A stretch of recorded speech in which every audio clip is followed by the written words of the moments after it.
வீடியோக்குள்ளே போகிறதுக்கு முன்னாடி சேனலை சப்ஸ்கிரைப் பண்ணுங்கள், பக்கத்தில் இருக்க பெல் பட்டனை ப்ரெஸ் பண்ணுங்கள், டிக் பண்ணி சேவ் பண்ணிக்கோங்க. வாங்க வீடியோக்குள்ளே போகலாம். தக்காளி குழம்பு பண்ண போகிறோம். அதனால் 4 தக்காளி கட் பண்ணி வச்சுருக்கேன் அரைக்கிறதுக்காக.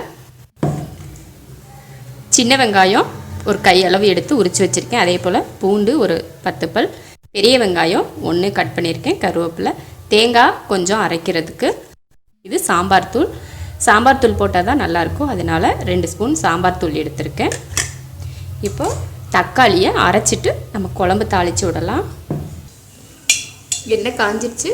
கொஞ்சம் வெந்தயம், கொஞ்சம் கடுகு காஞ்சிருச்சு, கருவேப்பிலை,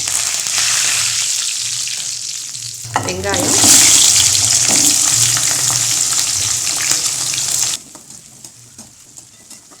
நல்லா வதங்கணும். வெங்காயம் நல்லா வதங்கிருச்சு. இதில் சாம்பார் தூள் சேர்த்தணும்.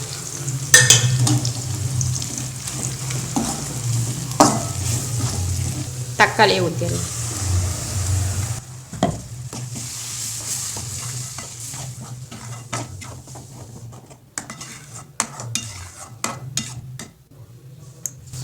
தேவையான அளவு உப்பு, தேவையான தண்ணி. புளிப்பெல்லாம் ஊற்ற வேண்டாம், ஏன்னா தக்காளி நிறையா தானே போட்டிருக்கோம், அதனால் இதுலேயே புளிப்பு இருக்கும். குழம்புல தக்காளியெல்லாம் ஊற்றி தண்ணி ஊற்றிருக்கோம். இப்போ தேங்காயை சேர்த்துடலாம்.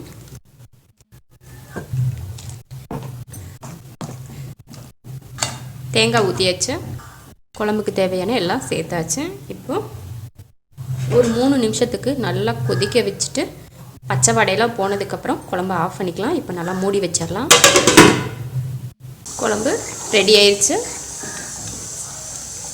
சாப்பாட்டுக்கு, இட்லி தோசைக்கு ரொம்ப நல்லாயிருக்கும். சின்ன பசங்க கூட செஞ்சிடலாம், அந்தளவுக்கு ரொம்ப ஈஸியான குழம்பு. நீங்களும் இது போல் ட்ரை பண்ணி பாருங்கள். பிடிச்சிருந்தா லைக் பண்ணுங்கள், மற்றவங்களும் பார்க்கணுன்னு நினச்சா ஷேர் பண்ணுங்கள், மறக்காமல் சப்ஸ்கிரைப் பண்ணுங்கள். நன்றி. அடுப்பை ஆஃப் பண்ணிடலாம்.